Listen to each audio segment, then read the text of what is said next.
It's broken. It looks like the rear mech had fallen off there. So big problems for Scarponi, and that crash is a long way for the last 3 kilometres as Visconti comes around and encounters a Blanco rider attempting to get himself back up and going.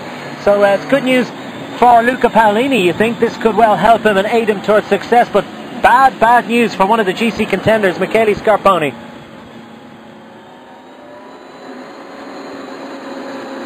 Oh, they all went, the Blancos overshot in a big way, and Scarponi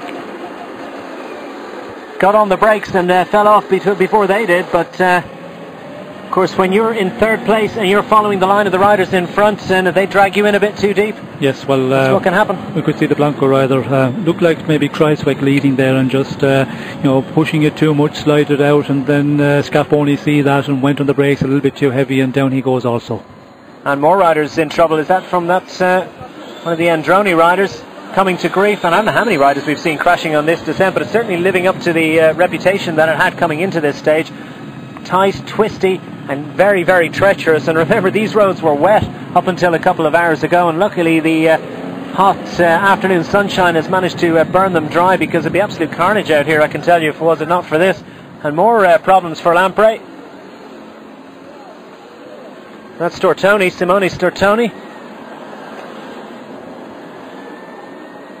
Manages to click in and get going, but his chances of any sort of a decent result are done. I think he was behind anyway. Don't think he was involved in that lead group. A man who certainly was Luca Paolini, racing towards glory in Marina di Assia. Will he be able to hang on? He steals a little look behind him, and he's getting encouragement from his team car and from the, or is that from the race director? I think it's from the camera bike, really, isn't it? And they're roaring him to victory. Can he hang on? Luca Paolini racing clear. Behind it looks like Hejidal, is it, that's chasing? And he's got Nastana for company as ever. Certainly one of the Garmins. Not sure it is Hejidal, actually.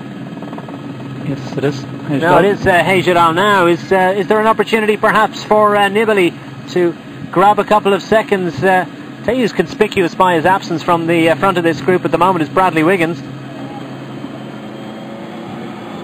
Meanwhile, Paolini races in under the kite. It's looking good for him now. The man from Katusha, who took victory in Het Nieuwsblad earlier this year. He's won a stage of the Vuelta a España in the past. He's only ever taken part in his home GIRO D Italia on one occasion, but now he's racing to victory in stage 3, taking a career-defining success, you would have to say.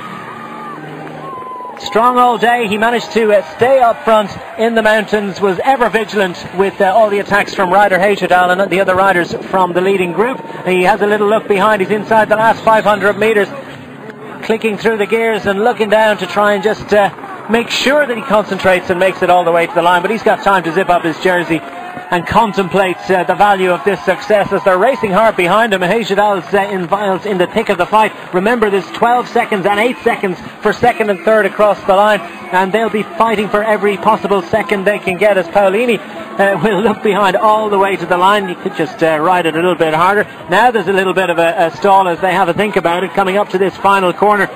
And Paolini should be pushing on, because he's only at 19 seconds in general classification, and looking around here, he has an opportunity is he giving up a chance to wear the Maglia Rosa? Well, he has given up the chance. The last 400 or 500 metres he's been looking about. He should have pushed on, because with the bonus and the advantage he will have. Paolini takes victory in stage 3 of the Giro d'Italia 2013. Who's going to make it in second place? It's a sprint of non-sprinters, you would expect. Is this Cadel Evans that's coming out with it? Cadel Evans with a very useful 12 seconds time bonus. Rider Hejidal gets the 8 seconds, and that's pretty useful again in their battle against Bradley Wiggins.